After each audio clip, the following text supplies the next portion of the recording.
Are you excited about this one? I mean, the anticipation has been building up 2.5 years since our previous Tales from Country Towns, and what a number to pluck right into. Number 6, which I've been told is good luck in feng shui. I really should have picked up that book that my grandma gave me for Christmas that I said, yeah, I'm really interested in this. Thank you so much. This is an incredible series where I regale you with stories of weirdos that I knew when I grew up in a country town. But much like the Yilbaz series, you run out of tales after a while. It's kind of like Spaniards saying, yeah, bro, I spent 10 years in prison for like 40 minutes of enjoyment. It's like, time well spent, Spaniard. My only regret is that you didn't go into prison when you were 5 years old, so we had maybe 10 more minutes worth of stories. Unfortunately, just like your gas tank during inflation years, it's running low. So I had to ask you for your stories from country towns, and might I just say, you have delivered.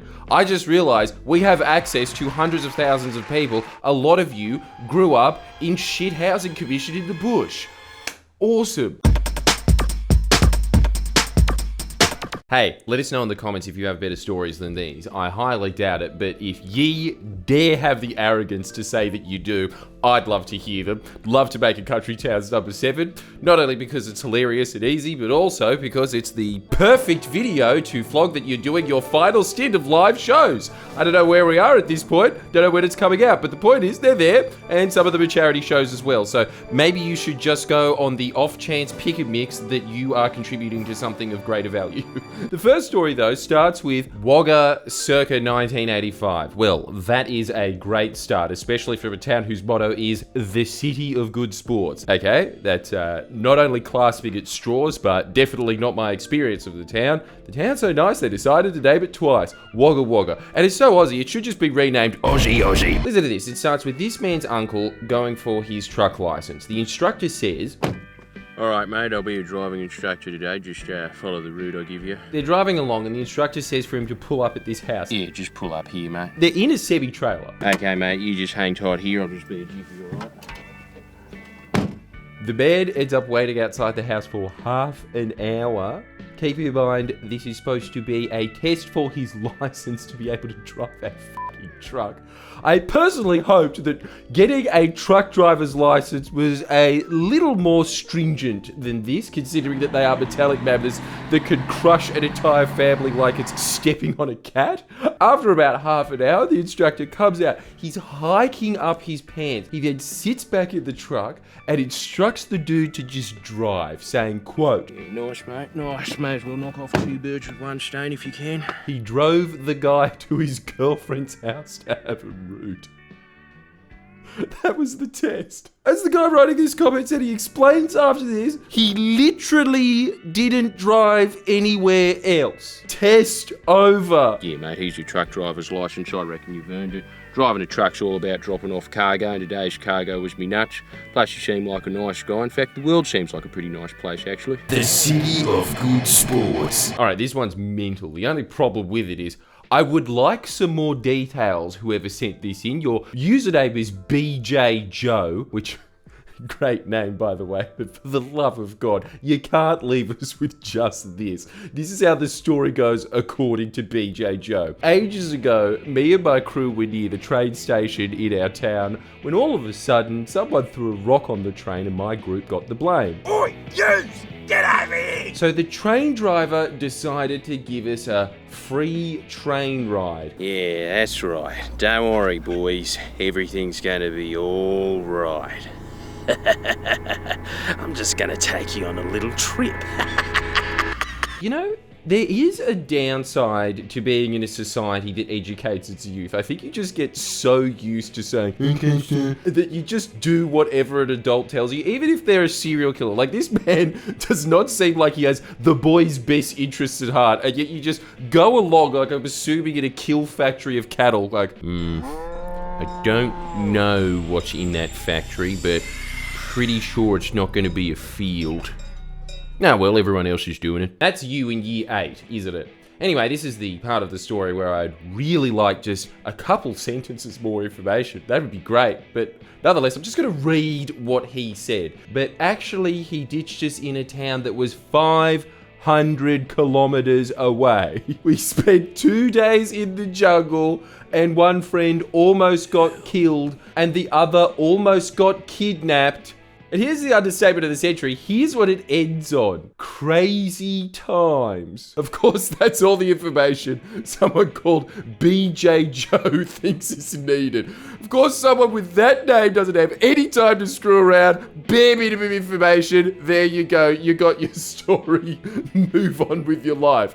Can I just know this? Can you just write this in the comments, BJ Joe? How did one of your friends nearly get killed? And if you feel like it, how did one of the other ones get nearly fucking kidnapped in a jungle? What jungle?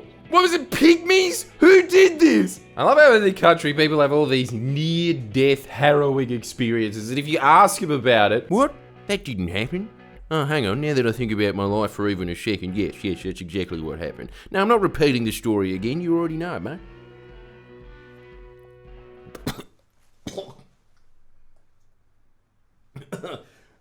What's in that? I just put dishwashing liquid for the bubbles. Why? For the bubbles? We have a soda stream! Ugh. God, I have consumed so many cleaning products over the last couple of weeks on this show, and I don't know why. It's just naturally happened. The dishwashing liquid challenge! I think I've earned a like and subscribe for that. It definitely tastes like I did. What's the next one? Oh man, this one makes BJ Blowjob look like Tolstoy, especially because this is one of his most famous quotes. We can only know that we know nothing, and that is the highest degree of human wisdom. I don't think BJ Blowjob was evoking Tolstoy with his severe lack of details. However, this following man most certainly is. It was reported in the news a few years back that Blaney, New South Wales had a werewolf. Just like the Lithgow Panther, eh? I bet that Lithgow Panther was just a panther after Mad Monday. Everyone knows that story's bullshit. The only real panther is in the Wollongong Escarpment. Hang on, is that all they wrote? Alright, I just need to give everyone a quick tutorial on what a story is. It's not one sentence. Can you at least tell us if there actually was a werewolf? I bet if you actually asked him that. No, because I put a bloody silver bullet in between his eyes with me shotgun and blew his fucking head off. What's with all these mystical animals in the country? Everyone in the city sees UFOs, but the country's still so backwards. The devil was dancing on me turnip crops, he was. Soured me cow's milk. Now, this one's from Bug Tech Pest Control. I don't know if that's a little advertisement that you're trying to get in there, and if so, well done. A guy I went to school with from Inverell, never heard of it, cut off his PP because his girlfriend broke up with him. Christ! And people say cutting off your nose to spite your face is hardcore. Cutting off your cock to spite your ex. The hospital sewed it back on. Okay, so there's a happy ending to this story. But when he woke up, he grabbed a pair of scissors and cut it off again. I mean, I think we have a winner for the most insane story. Or should I say, wiener. Come see my show for even more bangers. Look, I'll give this man this. First off, God, that town must be small for that not to make news. But second, you've got way more commitment than Van Gogh, and I hope you're remembered for the ages, mate. Bush Skills writes, they keep getting better. I live in Bathurst. Well, that's enough of a story for me. We could just move on from there. But he also writes, when I was a lad or whatever. That is the laziest identity crisis I've ever heard. I used to frequent a trap house, and one day a junkie by the name of Shane, who was about 50 years old, showed up drunk on a mobility scooter. How we doing, boys? Woo! God, this is a rich country when that man can afford a mobility scooter. There's your NDIS dollars at work. NDIS, now driving in between schooners. It's a disability of sorts. And yes, in between's one word, okay? Showed up drunk on a mobility scooter and rolled down a steep hill in West Bathurst. Oh shit. Shit.